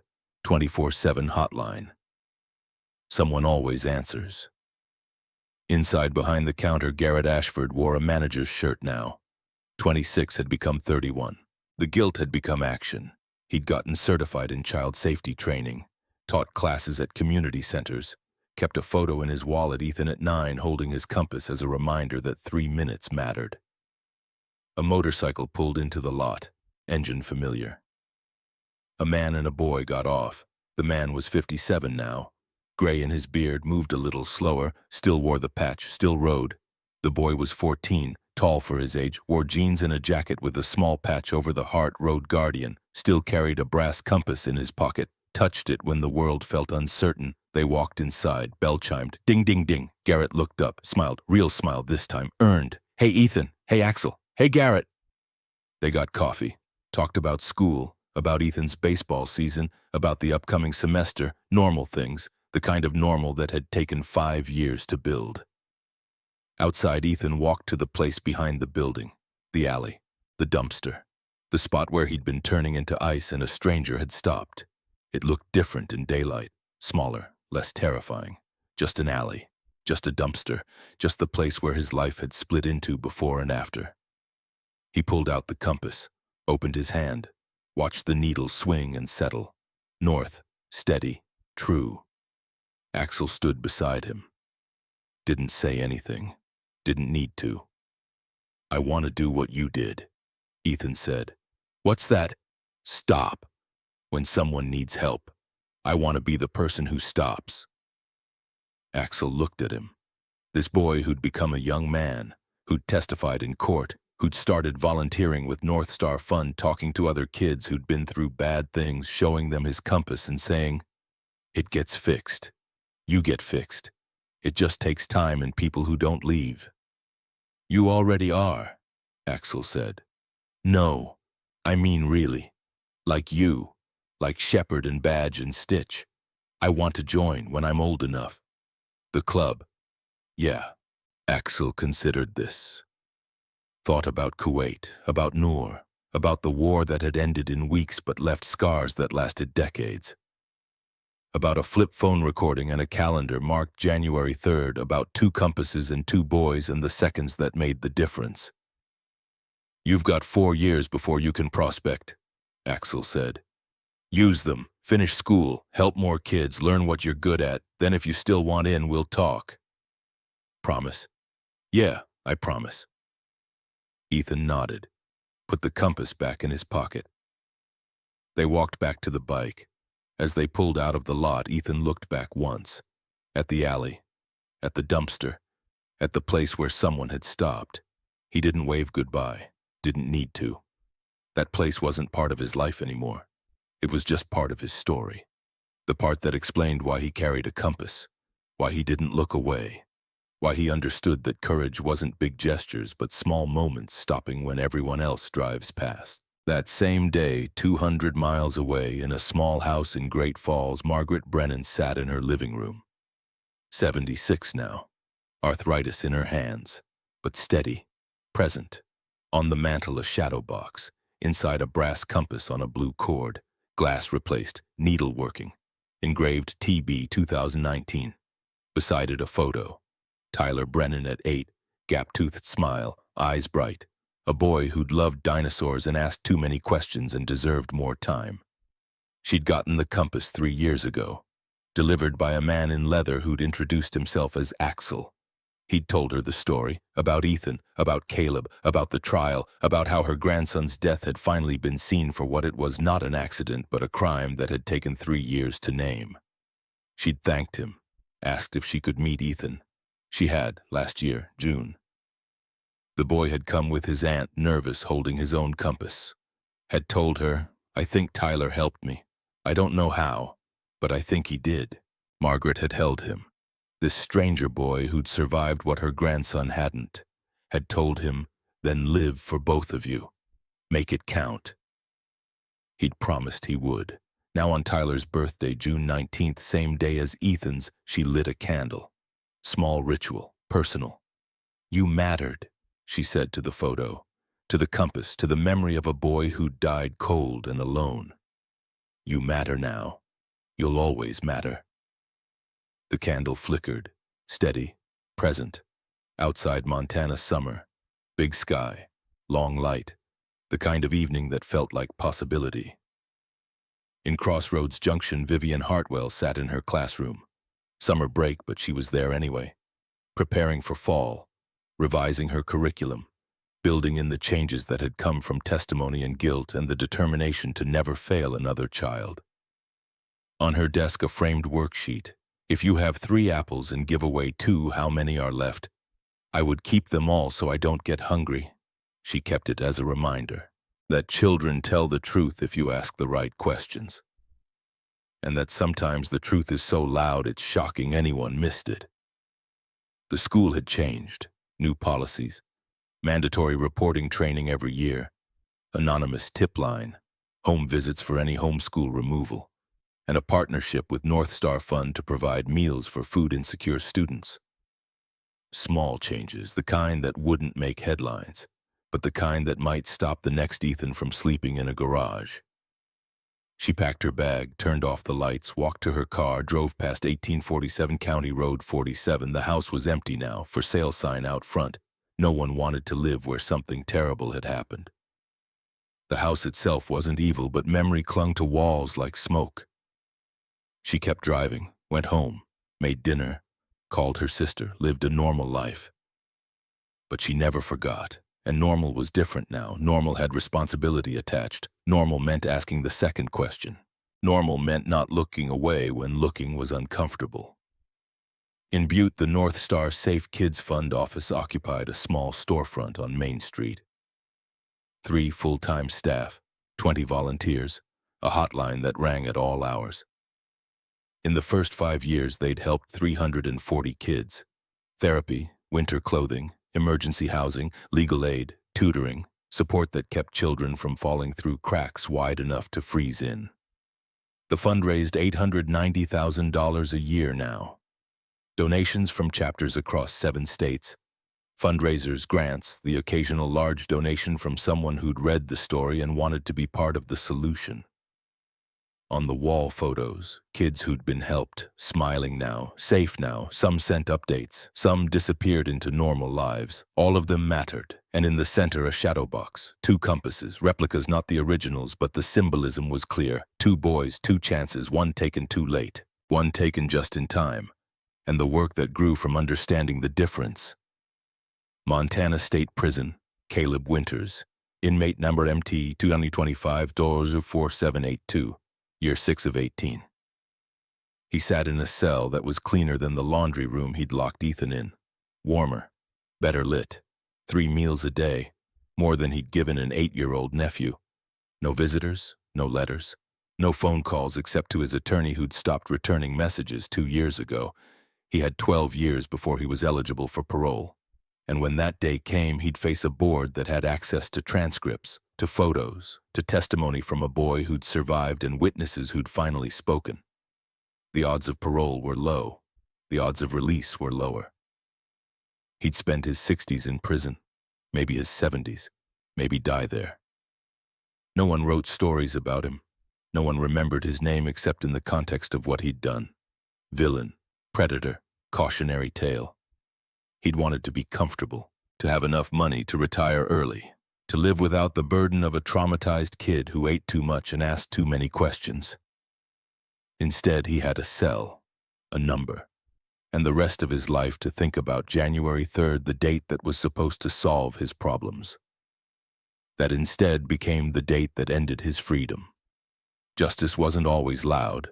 Sometimes it was just this, a man in a cell alone, counting days that would never add up to enough. Back at the frontier stop, as the sun dropped low and the sky turned the color of fire, Ethan and Axel rode east. Wind in their faces, engine humming, the kind of ride that didn't need a destination. Ethan's hand went to his pocket, touched the compass, didn't pull it out, just felt it there, solid, real, proof that north existed even when you couldn't see it. "Axel," he called over the wind. "Yeah. Do you still think about her, the girl in Kuwait?" Axel was quiet for a long moment. Then every day. "Does it hurt less?" "No, but it means something different now." "What does it mean?" "That failing once doesn't mean failing forever. That over 3 decades isn't too long to wait for a second chance. That some debts get paid in strange ways." Ethan thought about that, thought about Tyler, about the compass in the shadow box at Margaret's house, about the candle she lit every year, about how many people had to fail before one person succeeded. "I'm glad you stopped," Ethan said. "Me too, kid, me too." They rode until the stars came out, until Montana spread around them like a promised big sky. Bigger silence and the kind of space that lets a person breathe. When they got back to Samantha's house, Graham had dinner waiting. Pot roast, mashed potatoes. Vegetables Ethan actually ate now without thinking about locks or chains or rations. They sat around the table, said grace, ate, talked about normal things, school, baseball, the summer trip they were planning. After dinner, Ethan went to his room. Blue walls, large window, bookshelf full of books he'd actually read, desk with homework he'd actually done, posters of athletes and planets, and a map of the United States with pins marking places he wanted to visit. On his nightstand, the compass, next to it a photo, Axel and the brothers. Taken the day of the ceremony, 180 men and him in the center wearing the Road Guardian patch. He picked up the compass, opened his hand, watched the needle find north. It always did now. No sticking, no hesitation, just truth. He thought about the words from the trial, the closing argument, the words that had echoed in the courtroom and followed him home. You don't need 180 motorcycles to change a child's life. You need to notice. You need to ask the second question. You need to call again when the first call goes nowhere. Be the person who stops. Ethan put the compass down, turned off the light. Lay in bed warm, safe his, and looked at the ceiling. Tomorrow he'd go to North Star, help answer phones, talk to kids who were scared, show them his compass, tell them the truth. It gets better. You get fixed. It just takes time and people who don't leave. He closed his eyes, slept without nightmares, woke without fear, because North was real, help was real, and somewhere in Montana 180 men were still standing guard, still ready, still refusing to look away. The story didn't end with a verdict. It ended with a boy who grew into a man who stopped when others drove past. It ended with witnesses who turned guilt into action. It ended with a system that slowly, with pressure and proof and people who refused silence, began to remember what it was for. It ended with two compasses, one working, one remembered, pointing north, always north. Where the light was, where help lived, where children who'd been invisible finally got seen.